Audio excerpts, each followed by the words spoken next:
మాట్లాడదాం. సౌజన్య గారు మీరేమంటారు? అంటే స్పీడ్ ఈజ్ నాట్ ట్రూత్ అన్నారు. చేతిలో ఫోన్ ఉంది కదా అని చెప్పేసి ఏది పడితే అది నమ్మేటువంటి పరిస్థితి లేదు. ఆలోచించండి ఏదైనా పని చేసే ముందు అన్నట్టుగా వ్యాఖ్యలు చేస్తూ వచ్చారు. అలానే నేటి యువతతో మాట్లాడితే ఫ్యూచర్ ఇండియాతో, భారత భవిష్యత్తుతో మాట్లాడినట్టే, భారతదేశ భవిష్యత్తుతో అన్నట్టుగా కూడా వ్యాఖ్యలు చేశారు. సో పవన్ స్పీచ్కి సంబంధించి మీరేం చెప్తారు? చెవి గారు మీకు, అలాగే మహేందర్ రెడ్డి గారికి, కృష్ణాంజనేయ గారికి, అలానే చిరి బాలరాజు గారికి ప్రైమ్ లైన్ న్యూస్ ద్వారా మీకు నమస్కారాలు తెలియజేసుకుంటున్నానండి.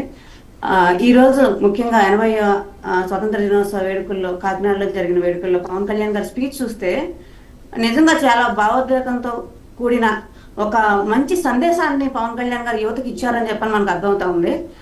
మేము ఎప్పుడు చెప్తా ఉంటాము, జనసేన పార్టీ అంటే ఒక జాతీయ భావాలు కలిగిన ప్రాంతీయ పార్టీ అని చెప్పని మా ఆలోచన, మా ఉద్దేశం, మా సిద్ధాంతాలు కూడా అయ్యే. అందుకని పవన్ కళ్యాణ్ గారు ఏ మాట మాట్లాడినా కూడా ముందు జాతీయ భావంతో మాట్లాడతారు. అలానే యువతకి ఏదైతే ఒక మార్గదర్శకం ఇవ్వాలో అలాంటి మార్గదర్శకంలోనే ఒక చక్కటి మార్గదర్శకం నడవాలి అని చెప్పనే క్రమంలో ఈరోజు మీరు ముఖ్యంగా గమనించవచ్చు. నాకు 2 అంశాలు అయితే మాత్రం చాలా మనసుకి హత్తుకునే అంశాలుగా అనిపించినాయి. ఎందుకంటే పొలిటికల్ లీడర్స్ ఎవరు కూడా యువత గురించి మాట్లాడే పరిస్థితి చాలా తక్కువైపోయిందండి. అంటే యువతని ఎలా వాడుకుంటున్నారు అంటే, అయితే కార్యకర్తలాగా, లేదు అంటే ఇప్పుడు సోషల్ మీడియా చాలా బలంగా ఉంది కాబట్టి వాళ్ళకు ఒక ఉపాధి వేతనం కింద వాడుకుంటున్నారు తప్పితే యువత యొక్క ఆలోచన విధానం ఎలా ఉండాలి, ఈరోజు యువత రేపు భావితరాలకి ఎంత స్ట్రాంగ్ గా ఒక బేస్ ఇవ్వాలి అని చెప్పనేది ఏ రాజకీయ నాయకులు కూడా ఆలోచించట్లేదు. కానీ పవన్ కళ్యాణ్ గారు ఈ రోజు చెప్పిన మాట చాలా చక్కగా, ఒకటి ఆ యువత చేతిలో ఈ రోజు, అంటే గతంలో మనం చూస్తే ల్యాండ్ ఫోన్లు ఉన్నాయి. ల్యాండ్ ఫోన్ల దగ్గర నుంచి ఇంటర్నెట్లు అంటే రేట్లు ఎక్కువ ఉన్న టైంలో మనం కావాల్సినప్పుడే వాడుకొని తర్వాత అది ఇంటర్నెట్ ఆఫ్ చేసుకునే పరిస్థితులు ఉన్నాయి. ఈ రోజు నిరంతరం 5G ఇంటర్నెట్ లో మనం వెళ్తున్న పరిస్థితుల్లో మనకి ఏది అనిపిస్తే అది వెంటనే షేర్ చేసేయటం, అదే వెంటనే అసలు అది డేటా కరెక్టా కాదా, ఎవరైనా మనల్ని ప్రేరేపిస్తున్నారా, ఇవన్నీ కాకుండా వాళ్ళు ఇష్టం వచ్చినట్టుగా యువత వాళ్ళు బిహేవ్ చేయడం వల్ల అనేక విధ్వంసాలు జరిగే పరిస్థితి కూడా ఉంటా ఉంది. మనం గమనిస్తా ఉన్నాం జరుగుతున్న కారణంలో. దాంట్లో ఈరోజు పవన్ కళ్యాణ్ గారు చెప్పిన మాట ముఖ్యంగా, షేర్ చేసే ముందు verify the data, before share verify the data, అలానే బిఫోర్ ప్రిసైజింగ్ అది మీ డేటా యొక్క నిజాలు ఏంటో తెలుసుకోమని చెప్పన్నారు. అలానే వ్యక్తుల్ని కించపరిచే ముందు మన రెస్పాన్సిబిలిటీస్ ఏంటి అనేది కూడా గుర్తు చేసుకోమని చెప్పన్నారు.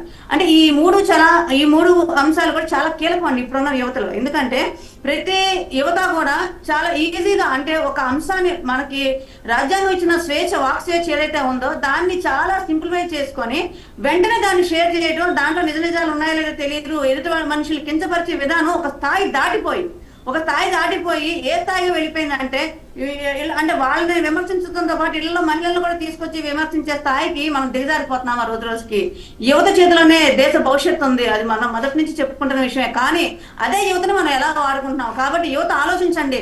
మీ యొక్క ఆలోచన దేశ పురోగతికి నాంది పలకాలు తప్పితే విధ్వంసానికి నాంది పలకూడదని చెప్పని పవన్ కళ్యాణ్ గారు చెప్పిన మాట నిజంగా ప్రతి ఒక్క యువత కూడా ఆలోచించాలండి. ఈ రోజు యువత ఎలా ఉందని, చదువుకుంటున్నాము, అవకాశాలు ఉంటే ఉద్యోగాలు ఉంటే ఇక్కడ చేస్తున్నాము, లేదంటే ఫారెన్ వెళ్ళిపోతున్నాము, అక్కడ ఉపాధి అవకాశాలు వెతుక్కుంటున్నాం, మెరుగైన జీవితం గడుపుతున్నాం. ఇంతవరకే ఉంటుంది తప్పితే అసలు దేశభక్తి గురించి, యువత యొక్క ఆలోచన విధానం గురించి చెప్పే విధానం ఉన్న నాయకులు ఈ రోజుల్లో లేదు. అలాంటి పరిస్థితుల్లో పవన్ కళ్యాణ్ గారు లాంటి వ్యక్తి, ఒక దేశభక్తుడు దొరకడం అనేది చాలా అదృష్టంగా మేమైతే భావిస్తున్నామండి. అందుకనే ఈ రోజు ఆయన చెప్పిన ప్రతి అంశం కూడా, అలానే మన అభివృద్ధి ఎలా సాధ్యమైంది అంటే, పవన్ కళ్యాణ్ గారు ఫస్ట్ నుంచి కూటమి అని ఎందుకు అనాల్సి వచ్చిందో, వ్యతిరేక ఓటుకి ఎందుకు చేలనివ్వకూడదు అని మాట ఎందుకు అనాల్సి వచ్చిందో, ఇవన్నీ మనం చూస్తే, మీరు బ్రీఫ్ గా కూడా ఆలోచిస్తే ప్రతి ఒక్కటి పవన్ కళ్యాణ్ గారు చెప్పిన స్టాటిస్టిక్స్ ఏవైతే ఉన్నాయో అవన్నీ కూడా అభివృద్ధి చేయడంలో అది ఒక భాగమే. కాబట్టి అంటే ఒక నిర్ణయం తీసుకున్నప్పుడు దాన్ని మనం ఎంత చక్కగా ఇంప్లిమెంట్ చేయొచ్చు, ఏ శాఖల వారీగా ఆ శాఖలు పనిచేస్తే ఎలాంటి అభివృద్ధి సాధించవచ్చు అని చెప్పని దాంట్లో ఒక అంశం ఉంది.